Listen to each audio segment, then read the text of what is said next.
우리가 성탄절이 되면은 종교 유무와 관계없이 이 메리 크리스마스라고 하는 이 인사말이 참 자연스러웠었습니다.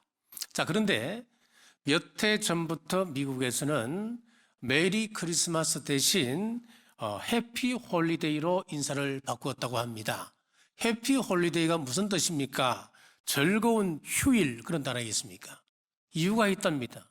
정치권에서 메리 크리스마스 그러면은 굉장한 종교색을 띠고 있기 때문에 다른 종교를 가지고 있는 사람들이 불안해하고 어색해할 수 있다는 거예요. 자, 그래서 정치적으로 올바르지 않는 일로 여기고 이것을 바꾸었다고 합니다. 정치권에서 그러니까 국립병원에서는 성탄 캐럴을 털지 못하게 합니다. 그리고 스타벅스 종이컵에는 성탄절을 상징하는 문구와 문양을 없애버렸다고 합니다. 하지만 우리가 양보할 수 없는 사실은 크리스마스는 예수 그리스도의 이 땅에 오심을 기념하는 날입니다. 크리스마스 의미를 그 단어를 보십시오. 크라이스트와 그리고 모임을 뜻하는 메스의 합성 아닙니까? 예수 그리스도의 오심을 축하하는 모임, 예수 그리스도의 오심을 축하하는 예배, 그것이 크리스마스입니다. 영원하신 하나님이 인간을 위하여 이 땅에 인간의 몸을 입고 이 땅에 오신 날을 기념하는 성탄절에 큰 기쁨의 좋은 소식이라고 하는 제목으로 하나님의 말씀 선포하겠습니다. 자, 첫째, 온 백성에게 주신 소식입니다. 10절 말씀입니다. 천사가 이르되 무서워하지 말라. 보라, 내가 온 백성에 비칠 큰 기쁨의 좋은 소식을 너희에게 전하노라. 우리 예수님이 탄생하신 날 밤에 베들레헴 인근 들판에서 목자들이 자기 양들을 돌보고 있었습니다. 8절입니다. 그 지역의 목자들이 밤에 밖에서 자기 양떼를 지키더니. 자, 이스라엘 역사에서 목축은 뗄래야 뗄 수 없는 관계에 있습니다. 이스라엘의 조상 아브라함이 목자였습니다. 출애굽의 지도자 모세도 목자였습니다. 이스라엘의 위대한 성군 다윗도 목자였습니다. 자, 그런데 예수님께서 탄생할 당시에는 목자에 대한 인식이 좋지가 않았습니다. 그들은 배경이 없는 사람이었습니다. 많이 배우지 못한 무식한 사람들이었습니다. 그리고 그친 곳에서 살다 보니까 신의를 중요시 하지 않았습니다. 거짓이 난무합니다. 자, 그러다 보니 그 당시 목자들에게는 법정에서 정인으로 설 수 있는 기회조차 그들에게는 주어지지가 않았습니다. 그리고 목자들은 자기 양떼들과 함께 들판에서 생활해야 하기 때문에 안식일을 지킬 수가 없었습니다. 그 결과 안식일을 소중히 여기는 그 사람들에게 이 목자들이라고 하는 것은 멸시의 대상이 되고 말았습니다. 그런데 역사상 최고의 군 뉴스가 당시 그 땅에서 가장 낮은 사람들, 아무런 희망도 기대도 가지지 못한 사람들, 비천한 목자들에게 찾아왔습니다. 예수님은 오늘도 평범하고 낮은 사람들을 외면치 않으십니다. 가난과 질병의 고통 속에서 신음하는 사람들, 자신의 힘으로 더 이상 어찌할 수 없어 안타까움에 지쳐 있는 사람들의 상처를 사메어 주시며 우리의 고통에 함께하기 위하여 이 땅에 오셨습니다. 자, 이는 선지자 이사야를 통하여 이미 예언된 말씀이기도 합니다. 이사야 61장 1절 말씀입니다.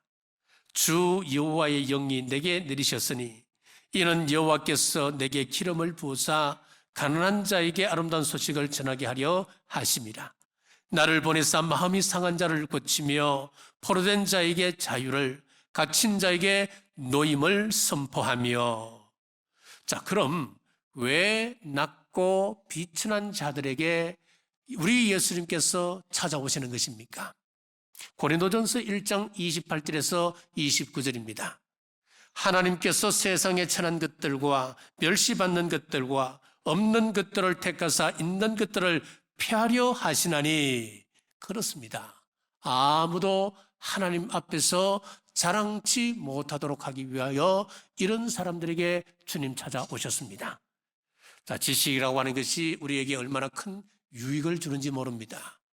그러나 최고의 지식을 가졌기 때문에 반드시 잘 된다는 보장은 없습니다. 잘못된 경우가 얼마나 많은지 모릅니다. 식자우환이라고 그러지요. 알고 있는 것이 도리어 독이 될 수 있다, 이 말씀입니다.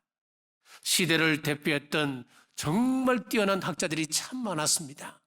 니체라고 하는 철학자가 있었습니다. 신은 죽었다고 하는 말로 유명한 사람입니다. 자, 그러나 그는 말년에 정신분열증이 왔습니다. 그의 낙서장에 남긴 메모에는 신은 살아있다, 그러나 나는 죽었다 라고 그는 썼다고 합니다. 사르트르라고 하는 사람이 있습니다. 신은 없다라고 주장했던, 인간의 자유를 끝없이 부르짖었던 그런 학자가 있습니다. 그는 폐수종으로 죽어갈 때 죽음에 대한 공포가 극심해서 자기 옆에 서 있는 아내에게 내 병이 뭐냐 물어보기도 두려워서 그 별명도 알기 전에 그는 죽었다는 이야기입니다.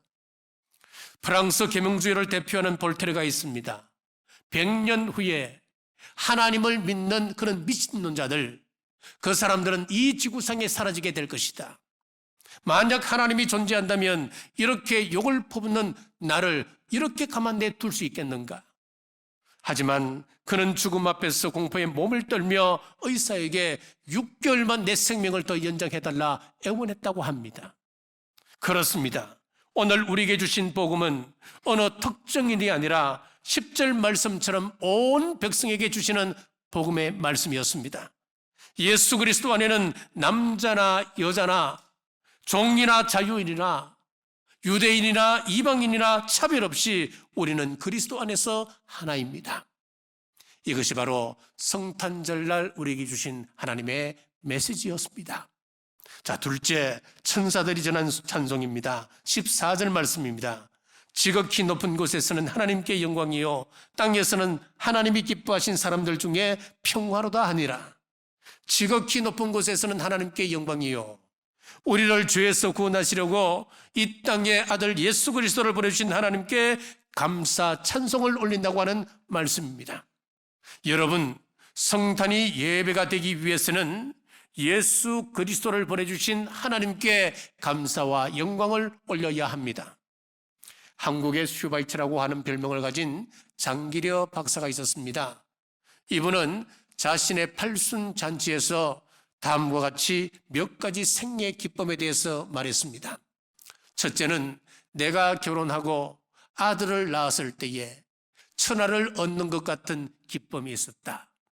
둘째, 손기정 선수가 올림픽에서 금메달을 땄을 때 민족 감정에 의해서 큰 기쁨이 왔었다. 셋째, 예수님을 구주로 믿고 죄를 회개하고 죄 사함을 받았다고 하는 확신을 가졌을 때는 위에 두 가지는 합치는 것에 불과했다. 자, 그렇게 이야기했습니다. 우리는 예수 그리스도를 보내신 하나님께 영광과 감사와 찬송을 올리시길 주님의 이름으로 축복합니다. 자, 이어지는 말씀, 땅에서는 하나님이 기뻐하시는 사람들 중에 평화로다라고 했습니다. 안타깝게도 우리 사람들 마음속에는 평화를 찾기가 참 힘든 시기가 되었습니다. 갈등이 있고 불안과 근심이 있습니다. 전쟁이 난무합니다. 사람들은 너나 나나 할 것 없이 모두 다 평화를 소원하는데 왜 이 사회는 이렇게 변할까요? 사람들은 우리 사람들의 죄 때문에 그렇습니다. 사람들은 넉넉히 무언가를 소유하면 행복할 것이라고 생각합니다. 그러나 살아보니까 그렇던가요? 반드시 물질이 넉넉함으로 해서 다 행복한 것은 아니라고 하는 것 다 아시잖아요. 조용하던 집안에 갑자기 많은 물질이 생기게 되면 가족 사이에 갈등이 생기기도 하는 것입니다. 자, 서부 아프리카에 감비아라고 하는 나라가 있습니다. 그리고 감비아와 국경을 마주하고 있는 시에라리온이라고 하는 나라가 있습니다. 자, 이 나라는 같은 지역에 있고 같은 기후 속에서 면적 또한 비슷한 나라들입니다. 그런데 감비아는 행복한 나라이고 시에라리온은 끝없던 분쟁이 일어나는 그런 전쟁이 있는 땅입니다. 왜 그럴까요? 어떤 분이 이런 이야기를 했습니다. 감비아는 너무 가난하기 때문에 행복한 나라가 되었고, 시에라리온은 다이아몬드가 나기 때문에 그 이권 다툼으로 인하여 조용한 날이 없게 되었다. 그런 이야기를 했습니다. 돈이 좋을 때는 좋지만 오히려 평화를 깨뜨리기도 한다는 것입니다. 권력이 있으면 평화로울까요? 그렇지 않습니다. 권력으로 엉두르면 잠시 평화를 맛볼 수는 있을 것입니다. 그러나 그것은 위장 평화입니다. 언제라도 깨어질 수 있기 때문입니다. 1980년도에 미국에 은퇴한 노부부가 있었습니다. 이 노부부는 핵 위협이 없는 아주 안전한 곳에서 남은 여생을 보내기로 작정을 하고 안전한 땅을 전 세계에서 찾기 시작했습니다. 그러다 찾았습니다. 아르헨티나에서 약 400km 정도 떨어진 조그만 섬이었습니다. 포클랜드였습니다. 그런데 이 포클랜드는 영국령이었습니다. 쿠데타로 집권한 아르헨티나 군부가 계속되는 경제적인 악화와 정치적 불안을 타개할 목적으로 1982년 4월 1일에 영국령인 포클랜드를 침략했습니다. 아르헨티나 군부가 판단하기를 당시 영국은 경제난에 시달리고 있었기 때문에 설마 13,000km 떨어져 있는 조그만 섬, 볼품없는 포클랜드에 군대를 보내겠는가, 그렇게 판단하고 침략을 한 겁니다. 그런데 당시 영국 총리인 대처 수상은 적각 대응을 선포하고 그 먼 거리를 군함을 보내어 74일 만에 승리를 가져갑니다. 노부부가 여생을 평화롭게 살려고 포클랜드로 이사를 했습니다마는 지옥의 공포만 경험하게 된 것입니다. 이 세상의 어떤 곳에도 진정한 평화는 없습니다. 성경은 분명히 말씀합니다. 무엇을 많이 소유함으로 평화가 온 것이 아니고 우리 예수님께서 이 땅에 오심으로 말미암아 이 땅에 평화가 찾아왔다라고 성경은 선언합니다. 예수님의 오심으로 나라와 나라가, 인종과 인종이, 민족과 민족이, 그리고 유대인과 이방인의 장벽이 무너졌습니다. 숫자에도 들지 못하던 여성들과 어린아이들, 더 나아가 주인과 노예와 그 장벽이 무너지는 진정한 평화가 이루어지게 된 것입니다. 이것이 천사들이 불렀던 노래였습니다. 셋째, 예언의 성취입니다. 11절에서 12절입니다. 오늘 다윗의 동네에 너희를 위하여 구주가 나셨으니 곧 그리스도 주시니라. 너희가 가서 강보의 사역 부위에 누워있는 아기를 보리니 이것이 너희에게 표징이니라 하더니, 자, 예수님의 탄생은 인간들만 모르고 있었습니다. 영적 세계, 즉 영계에서는 온 우주와 천군 천사가 동원된 엄청난 사건이었습니다. 하늘에서 예수님께서 태어나는 그 시에 큰 별이 나타나서 동방의 박사들이 그것을 보고 몇 개월을 쫓아올 수 있을 만큼 그것이 하늘에 떠 있었습니다. 그리고 천군 천사가 나타나서 예언의 성취에 대해서 노래하고 있었습니다. 천지 만물이 총동원된 경이로운 탄생이었습니다. 13절입니다. 호련히 수많은 천군이 그 천사와 함께 하나님을 찬송하여 이르되, 여기서 천군이라고 하는 것은 우리 예수님의 수호 천사들을 이야기합니다. 구유에 누워있는 예수님을 경배하기 위하여서 수많은 천군들이 그 자리에 우르르 몰려온 것입니다. 그런데 사람들은 어떻습니까? 한 명도 없는 겁니다.